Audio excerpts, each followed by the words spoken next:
रहमान ने कभी अपने ऊपर पैसा खर्च नहीं किया, बल्कि वो देखते थे वो गरीब बच्चे कौन हैं जो पढ़ने में अच्छे खासे हैं, घर से उनके हालात कमजोर हैं, तो हबीबुर रहमान ना सिर्फ उन बच्चों का खर्चा उठाता था बल्कि उनके घर वालों की भी पूरी कफालत किया करता था।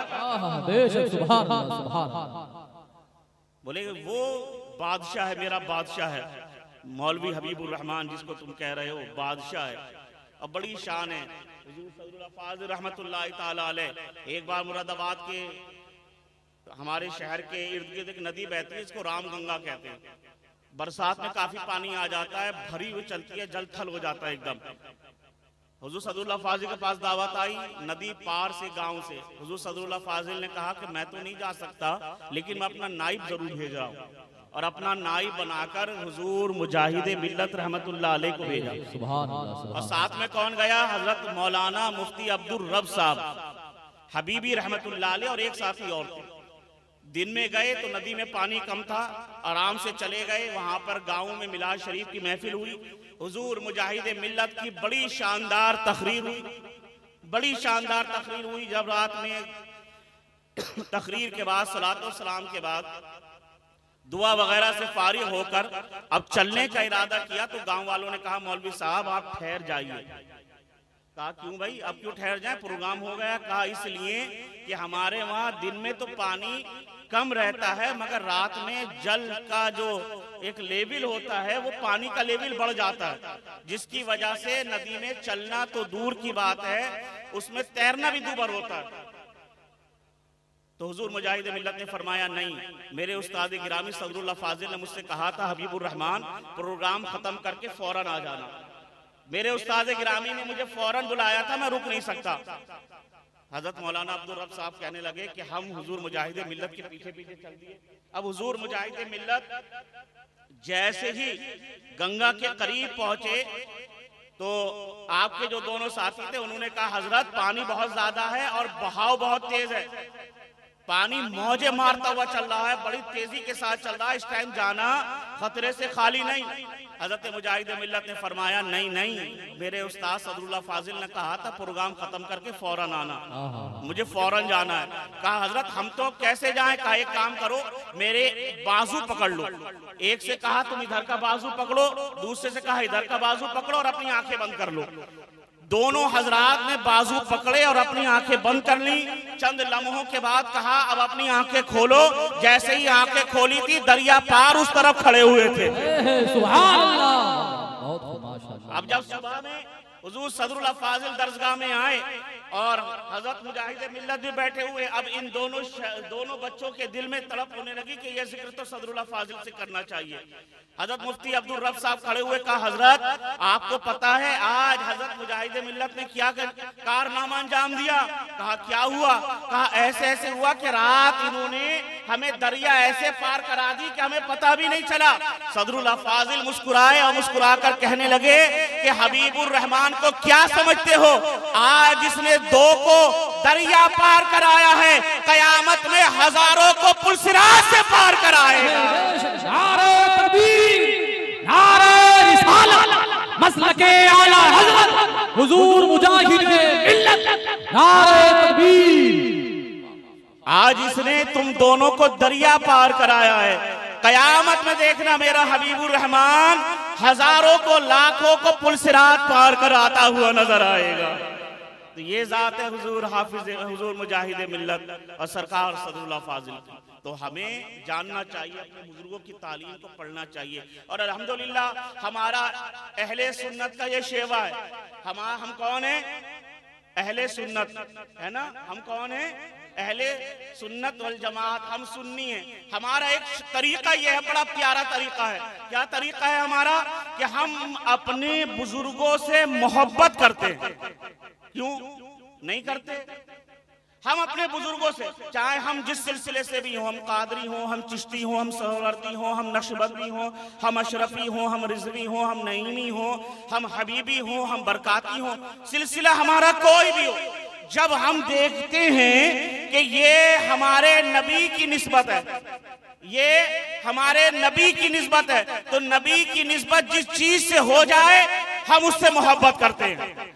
हम उससे बेपनाह मोहब्बत करते हैं। जिस चीज की मोहब्बत, जिस चीज की निस्बत नबी से हो जाए, इसीलिए हम गौसे आजम का भी जिक्र करते हैं, ख्वाजा गरीब नवाज का भी जिक्र करते हैं, मखदूम सिमना का भी जिक्र करते हैं, वारिस पाक का भी जिक्र करते हैं, आला हजरत फाजिल बरेलवी का भी जिक्र करते हैं, औलियाए कामिलीन का जिक्र करते हैं। और हद तो ये नहीं, अल्हम्दुलिल्लाह हम वो हैं जो सहाबा का जिक्र भी करते हैं और अहले बैत का जिक्र भी करते हैं। हम वो हैं कि जब सहाबा का जिक्र सुनते हैं तो खुशी से फूले नहीं समाते, और जब अहले बैत का जिक्र सुनते हैं तब भी खुशी से फूले नहीं समाते। अरे हम वो हैं जब अबू बकर, उमर, उस्मान का जिक्र सुनते हैं तब भी खुशियां मनाते हैं, जब हैदर कर्रार का जिक्र सुनते हैं तब भी खुशियां मनाते हैं। हम वो हैं जब अबू जर का जिक्र सुनते हैं, हजरत अबू हुरैरा का जिक्र सुनते हैं तब भी खुशियां से फूले नहीं समाते। और जब हम हसनैन करीमैन, जलीलैन, शहीदैन, नैयरैन, इमाम हसन और हुसैन का जिक्र सुनते हैं तब भी खुशियां मनाते हैं। हम वो हैं जो हुजूर की हर निस्बत का ख्याल करते हैं।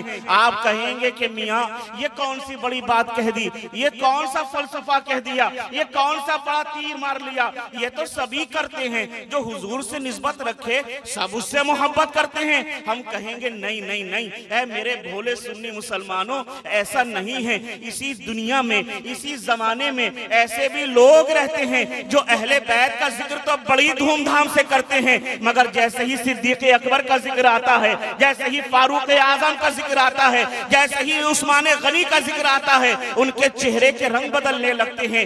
एक जमात वो है जो सहाबा के नाम पर अहले बैत की शान में गुस्ताखी कर रही है, और एक जमात वो है जो अहले बैत की मोहब्बत के नाम पर सहाबा पर तबर्राबाजी कर रही है। कभी सिद्दीक अकबर को बुरा कह रही हैं, कभी फारूक आजम को बुरा कह रही हैं, कभी उस्मान गनी को बुरा कह रही हैं, कभी किसी और सहाबा को बुरा कह रही हैं। ये उनके तरीका है, मगर हमारा तरीका ये है कि हम हुजूर की हर निस्बत से बेइंतहा मोहब्बत करते हैं। हुजूर के सहाबा से भी मोहब्बत, आपकी अहले बैत से भी मोहब्बत, अहले बैत अतहार से भी मोहब्बत, हुजूर की हर अदा से मोहब्बत करते हैं। और जो लोग नफरत करते हैं, कुरान वो भी पढ़ते हैं, हदीस वो भी पढ़ते हैं, फलसफा वो भी पढ़ते हैं, मंतिक वो भी पढ़ते हैं, फिक्र वो भी पढ़ते हैं, मगर क्या वजह है? कुरान पढ़कर बहक गए, हदीस पढ़कर बहक गए, फलसफा पढ़कर बहक गए। क्या आपने नहीं सुना, युदिल्लु बिही कसीरा व यहदी बिही कसीरा? यही वो कुरान है जिसको पढ़ने वाले हिदायत भी पा जाते हैं, और यही वो कुरान है कि जिसको पढ़ने वाले गुमराह भी हो जाया करते हैं। और ये कुरान पढ़कर सहाबा पर भौंक रहे हैं, कोई कुरान पढ़कर अहले बैत पर भौंक रहा है। एक जमात वो है जो हदीसें पढ़कर सहाबा को बुरा कह रही है, एक जमात वो है जो हदीसें पढ़कर अहले बैत को बुरा कह रही है।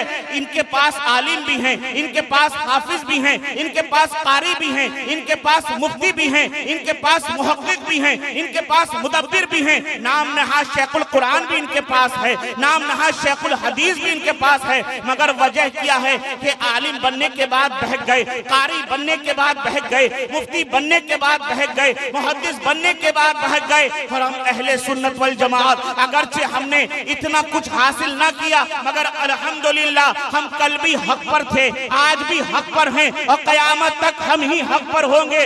वजह क्या है कि हम बिखरे नहीं, हम निखरते चले गए।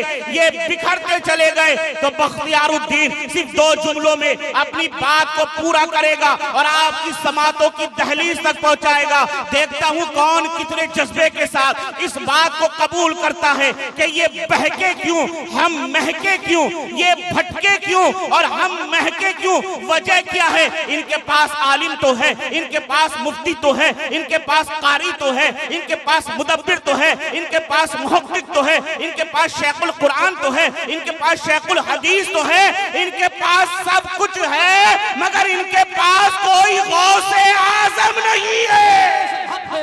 नारे तकबीर, नारे रिसालत, मसलके आला हजरत, जश्न गौसुल वरा, नारे तकबीर, नारे इनके पास आलिम है, मुफ्ती है, मुहक्किक है, मौलवी है, टीचर है, सब है, मगर इनके पास कोई गौसे आजम नहीं है, इनके पास कोई गरीब नवाज नहीं है, इनके पास कोई मखदूम अलाउद्दीन अली अहमद साबिर कलियरी नहीं है, इनके पास कोई कुतुबुद्दीन बख्तियार काकी नहीं है, इनके पास कोई बाबा फरीद नहीं है, इनके पास कोई मखदूम सिमना नहीं है, इनके पास मुतरजिम तो है, इनके पास मुहक्किक तो है, मगर इनके पास कोई आला हजरत नहीं है। अरे इनके पास मुफस्सिर तो है, मगर इनके पास कोई सदरुल अफाजिल नहीं है। अरे इनके पास मुदब्बिर तो है, मगर इनके पास कोई मुजाहिदे मिल्लत नहीं है। सुभान अल्लाह, सुभान अल्लाह, या रसूल अल्लाह, जिंदाबाद जिंदाबाद जिंदाबाद अल्लाह। इनके पास कोई मुजाहिदे मिल्लत नहीं है। और हमारे इमाम ने तो हमें बहुत पहले यह अकीदा दे दिया कि अगर चाहते हो जन्नत के रास्ते पर चलना, तुम चाहते हो राहे हक पर चलना, तुम चाहते हो सीधे रास्ते पर चलना, तो उसी डगर पर चलना, उसी नगर पर चलना जिसकी तमन्ना मेरे इमाम ने की और जिसकी तालीम आला हजरत ने दी। और क्या फरमाया, लहद में इश्क रुखी शहकद आग लेके चले, अंधेरी रात सुनी थी चराग लेके चले, और तेरे गुलामों का नक्शे कदम है राहे खुदा, वो क्या भटक सके जो ये सुराग लेके चले। सुभान अल्लाह, सुभान अल्लाह, हक है, वाह वाह वाह। लहद में इश्क रुखी शहकदाग लेके चले, अंधेरी रात सुनी थी चराग लेके चले, तेरे गुलामों का नक्शे कदम है राहे खुदा, वो क्या भटक सके जो ये सुराग लेके चले। तो हमें अपने अकाबिर से मोहब्बत करनी है, अपने बुजुर्गों से मोहब्बत करनी है, अपने असलाफ से मोहब्बत करनी है। और क्यों ना करें हम मोहब्बत क्यों ना करें। लोग ये सोचते हैं ये बरेलवियों का अकीदा है ना, बोले ये बरेलवियों का। अरे भाई ये बरेलवियों का अकीदा नहीं है, बरेलवियों ने तो इस अकीदे की तशहीर की है, इस अकीदे को फैलाया है, इस अकीदे को आला हजरत फाजिल बरेलवी रहमतुल्लाह अलैह ने इस अकीदे को फैलाया है, इस अकीदे की बुनियाद नहीं रखी। हमारे अकाबिर बुजुर्गान दीन क्या फरमाते हैं, हजरत शम्स तबरेज रहमतुल्लाह अलैह मौलाए रूम फरमाते हैं, मौलवी हरगिज न शुद मौलाए रूम ता गुलाम शम्स तबरेज न शुद। हजरत इमाम आजम अबू हनीफा रहमतुल्लाह ताला अलैह क्या ये प्यारी बात कहते हैं, लौला सनतान लहलक नौमान, कि अगर मैंने इमाम आजम की 2 साल खिदमत ना की होती तो नौमान हलाक हो जाता, बर्बाद हो जाता। ये तो हमारे मुकद्दर की बात है, हमारे नसीबे की बात है कि हम अपने बुजुर्गों से मोहब्बत करते हैं। अच्छा, जब बुजुर्गों से मोहब्बत करते हैं तो मोहब्बत में एक तरफा मोहब्बत अच्छी होती है या बुरी? भाई एक तरफा अगर मोहब्बत हो तो इसमें फायदा होगा या नुकसान? अपना ही दिल जलेगा ना। मोहब्बत तो तभी काम की है जब 2 तरफा हो। हम मोहब्बत करें और उस मोहब्बत का रिजल्ट कुछ ना मिले तो फिर मोहब्बत कैसी हो? तो मोहब्बत ऐसी हो जिसमें हम मोहब्बत करें तो हमें रिटर्न गिफ्ट भी कुछ मिलना चाहिए ना। क्या रिटर्न गिफ्ट मिलेगा? हम इन बुजुर्गों से मोहब्बत करें तो हमें क्या मिलेगा? आओ जिनके नाम की महफिल है उन्हीं का एक वाकया सुनाऊं। सरकार गौसे आजम शाह जीना मीर मीरा सैयदना शेख मुहियुद्दीन अब्दुल कादिर जीलानी रज़ियल्लाहु ताला अन्हु, मेरे आपके गौस सरकार गौसे आजम पीराने पीर दस्तगीर सैयदना शेख मुहियुद्दीन अब्दुल कादिर जीलानी अपनी खानका में तशरीफ रखते हैं। बैठे हुए हैं सरकार गौसे आजम। एक नौजवान आता है और आने के बाद अर्ज करने लगा, सरकार आपकी बारगाह में अर्ज है, मैं आपसे मुरीद होना चाहता हूँ, मैं आपके हाथ पर अपना हाथ देना चाहता हूँ, मैं आपके हाथ पर बैत होना चाहता हूँ, सरकार मैं आपसे मुरीद होना चाहता हूँ। कितना बड़ा मकाम है कि हुजूर गौसे आजम के नाम की कोई बैत कर ले, हुजूर गौसे आजम के नाम से कोई बैत कर ले तो उसकी मुसीबत टल जाया करती है।